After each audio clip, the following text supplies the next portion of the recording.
अस्सलाम वालेकुम, क्या हाल है? ठीक है, उम्मीद करती हूँ कि आप सब ठीक होंगे। आज हम पढ़ेंगे renaissance age. Renaissance is a French word, it means rebirth, revival of learning.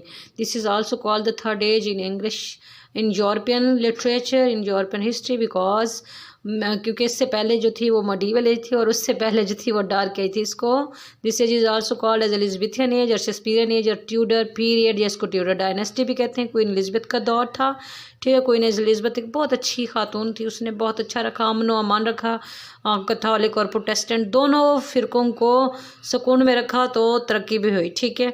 इसकी वजह तस्मिया जानते हैं, बैकग्राउंड जानते हैं कि कैसे रेनेसांस एज निशात सानिया किस तरह आग लगा दी दुनिया में, कैसे ही रिवाइवल ऑफ लर्निंग हुआ, किस तरह साइंस ने तरक्की की, किस तरह लिटरेचर आर्किटेक्चर ने दुनिया में धूम मचा दी, ठीक है। तो बेसिकली ये इटली में 14th सेंचुरी में स्टार्ट होती है ऐड। इसमें डांटे अलिघेरी, बोccaccio और पेट्रार्क थे, इन्होंने ह्यूमनिज़्म की तहरीक चलाई। इटली से कैसे स्टार्ट हुई? असल में बात यह है कि 1453 में कॉन्स्टेंटिनोपल को सुल्तान मोहम्मद फ़ातेह दोम ने उसको कनकर किया, ठीक है। उसे फ़तह के उसे 51 डेज़ लगे थे। हज़रत मोहम्मद सल्लल्लाहु अलैहि वसल्लम ने फरमाया था कि जो बंदा कॉन्स्टेंटिनोपल को फ़तह करेगा उसको जन्नत मिलेगी। सबसे पहले तो यजीद ने किया, लेकिन यजीद तो जहन्नमी है। तो सुल्तान मोहम्मद फ़ातिम एक पहला इंसान है जिन्होंने कॉन्स्टेंटिनोपल को फ़तह किया, कुस्तुनतुनिया को फ़तह किया 1453 में। तो वहाँ से बहुत बड़े स्कॉलर्स, आर्किटेक्चर्स और ये सारे स्कल्प्टर्स और सारे बड़े बड़े दिमाग दुनिया के वहाँ मौजूद थे। बहुत बड़ा किला था जिसको 51 डेज़ लगे थे इतनी बड़ी फ़ौज के साथ उसको फ़तह करने में, ठीक है। वो लोग अपनी जान बचाने के लिए इटली भागे तो अपने साथ अपना नॉलेज भी लेकर गए। तो उन्होंने जब वहाँ अपने इमारतें, अपनी बिल्डिंग्स तामीर की, उन्होंने अपने घर बनाए, उन्होंने लिखा, तो एक न्यू चीज़ थी, एक न्यू थॉट्स थी, जिसकी वजह से लोग बहुत इम्प्रेस हुए। तो बोccaccio, पेट्रार्क और डांटे अलिघेरी ने लैटिन में लिखा था ह्यूमनिज़्म तहरीक डिस्कवर ऑफ मैन। इसका मतलब क्या है कि man is the centre of this universe, man is the main object of contemplation, ठीक है। और discovery of man kind of himself end of the world. इंसान ने अपने आप को पहली बार पहचाना कि हम क्या हैं, और फिर वो चल पड़े दुनिया को फ़तह करने के लिए। तो ये इस कौम के जो लोग थे, इस एज के लोग थे, they have highly questioning spirit, they have sky high aim, and this is the renaissance mean rebirth of knowledge, ठीक है। क्वीन एलिजबेथ एक अच्छी खातून थी, उसने दोनों फ़िरकों को बहुत ही अच्छे सुकून में रखा, प्रोटेस्टेंट को भी और कैथोलिक में को भी।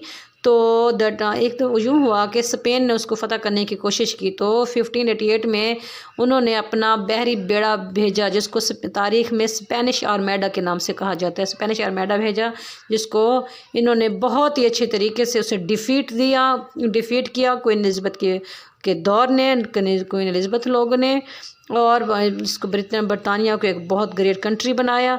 और इस एज में डिस्कवर्ड मैनी न्यू लैंड्स, जैसे यूरोपियन सेलर कोलंबस था, उसने 1492 में the West Indies America discover किया। कैबेट ने new found lands in 1497। Vasco day gamma circum navigated the earth, उसने बहरी सफ़र किया ज़मीन के गिर्द। और ब्राज़ील जो है वो 15th सेंचुरी में दरियाफ्त हुआ। बड़ी ही प्रिंटिंग, बड़ा ही इसमें आर्किटेक्चर, लिटरेचर सारा कुछ आया। तो कैक्सटन ने 1476 में प्रिंटिंग मशीन भी लेकर आया था, जिसकी वजह से बुक्स मल्टीप्लाई हो गई थी कहीं ज़्यादा लोगों के हाथ में। और इस ज़माने में एस्ट्रोनॉमर्स भी थे, Copernicus, Galileo pave the way, ठीक है। उन्होंने discover the spherical shape of the earth, ठीक है। ह्यूमनिज़्म की तहरीक हुई।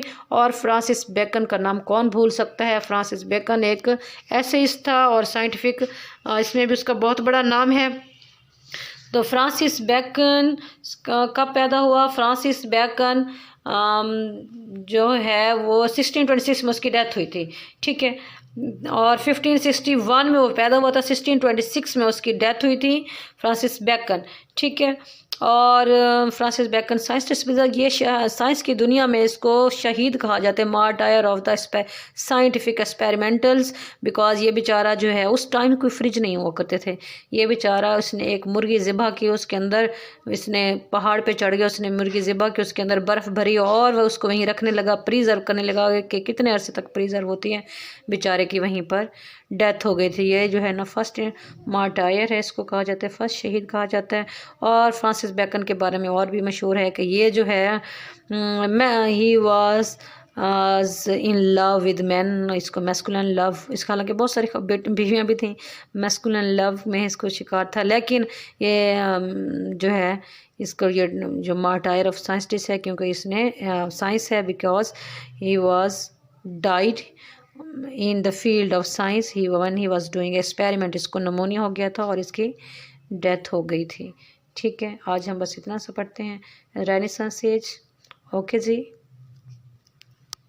खुश रहें।